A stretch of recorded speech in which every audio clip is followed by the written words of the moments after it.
everyone. My name is Paige, and I am with Prince William County Historic Preservation Division with Prince William County Department of Parks and Recreation and Tourism. And here we are at Brentsville Courthouse Historic Centre, and I'm going to talk to you all today a little bit about what is known as the public lot. The public lot here at Brentsville Courthouse Historic Centre was a big center of social, economic, and recreational activity because it was here at the public lot where Prince William County had its seat from 1820 until about 1893. And so what does that mean? What is a county seat? Well, I almost kind of like to equate it to the county capital. It's where all of the county business was taking place. It was where everyone came and met to, like I said, socialize, recreate, and conduct important business. This became the county seat in 1820 when Prince William County decided to move the county seat, or the capital, from the eastern end of the county in Dumfries to a more centralized location here for Prince William County residents. Because back then, people were traveling by horse, by wagon, by foot. It took a lot longer to travel to get to Dumfries than it does today, depending on the traffic. We are in the town of Brentsville because this area was named the Brenttown Tract, owned by the Brent family. It was about 30,000 acres of land during the 18th century, and the portion that we are standing on today was actually once owned by a man named John Bristow. Does that name sound familiar to you all? We're only about 3 miles away from Bristow, Virginia. And over the course of the American Revolution, John Bristow, he was a loyalist. When Great Britain lost the American Revolution, a lot of his land was confiscated by the government. And so Prince William County had hundreds of acres out here already that they could easily take and turn over here into this public lot.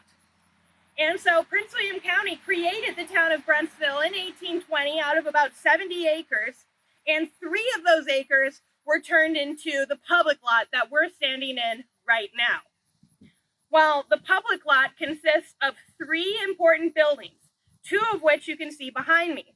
We have the Brentsville Jail, which is the building furthest away from us, and then the closest one is the Brentsville Courthouse. And these 2 buildings worked together to conduct a lot of this county business. So anytime someone got in trouble, anytime someone couldn't pay their debts, anytime someone was caught doing something they weren't supposed to, were taken and placed in the Brentsville Jail to await trial in the courthouse. Where in the courthouse you have a lot of different things going on. In addition to just trials, this is also where county residents came to pay their taxes. This is where if anyone got sued or wanted to settle a civil dispute, they would come and settle that here in the courthouse. There would be all kinds of sales taking place here in front of the courthouse, including property and land and equipment, as well as enslaved African Americans. You also have a lot of important things happening here, like people processing their wills, processing their deeds, marriage certificates, things of that nature. And that is one of the most important things to preserving history and keeping a government running, is storing all of those documents, keeping all of that legal paperwork accessible and safe. And that's where another building comes into play here at the public lot. And that is a building that actually would have been standing right behind me. And so the courthouse and the jail are both made out of brick, and the clerk's office, which is where all of these paperwork and all of these documents were stored, would have been right behind me. But unfortunately, you don't see the brick building that's behind us today.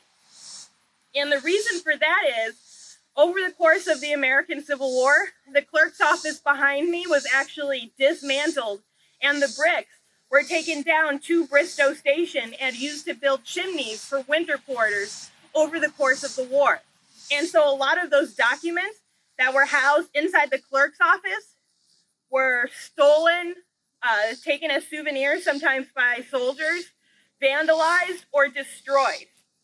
And so Prince William County is what's known as a burn county, which means because a lot of those records were destroyed, we are missing some important pieces of history from Prince William County. So there's gaps in those records. So we don't have every single record that ever came through here in Prince William County.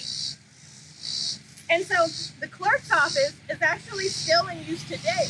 The public lot that you see here is actually very similar to the public lot to the court center that you would find now in Manassas. You have your jail, your adult detention center next to your courthouse, and the clerk's office would be located still there nearby. And so these three buildings, even after 200 years, are still working in conjunction with each other, just in a new location. Because eventually the courtroom, the jail, and the public lot were moved to Manassas because it was easier to access because of the railroad.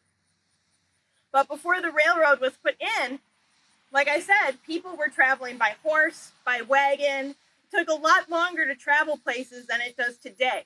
So the courts didn't operate like they do normally today, where it's 9 to 5, Monday through Friday. Instead, they were condensed down into court days that took place just once a month. And so imagine all of this business, all of this recreation, all of this socialization happening here within a couple of days, a few times a month. And so Brentsville during these times was an incredibly bustling, busy place. You had sometimes hundreds, close to thousands of people who are here all at the same time to partake in this. It was a really lively event. And so when people are traveling from this far away, they need somewhere to eat, they need somewhere to sleep. If it's a hot day out like it is today, they might need somewhere to get something to drink as well. And that's where another important building that would come into play, which isn't 3 acres of our public lot, but it was an additional 3 acres known as the Tavern lot purchased right next to our public lot. And so the building that you see outlined behind me with the white posts is the foundation of the Brentsville Tavern. And so, as you can see, unfortunately, the building no longer stands today, but it was here within that building that a lot of the times, more so men often than women, would get a place to sleep, to rest for the night, but people would be getting something to eat and drink out of here. And so you can imagine they would be doing pretty heavy business during these court days. But it was also a sense of trouble as well, because if someone was enjoying themselves a little bit too much, they could find themselves in trouble and find themselves waiting in the Brentsville jail until their court date the next go around for court days. And so there's a lot of history, there's a lot of things happening here at Brentsville when it was the public seat close to 200 years ago. And you can learn a lot of this information here, and you can learn even more. We have so much to tell you by coming to visiting here at Brentsville Courthouse Historic Centre, or you can visit us online at www.pwcgov.org/history.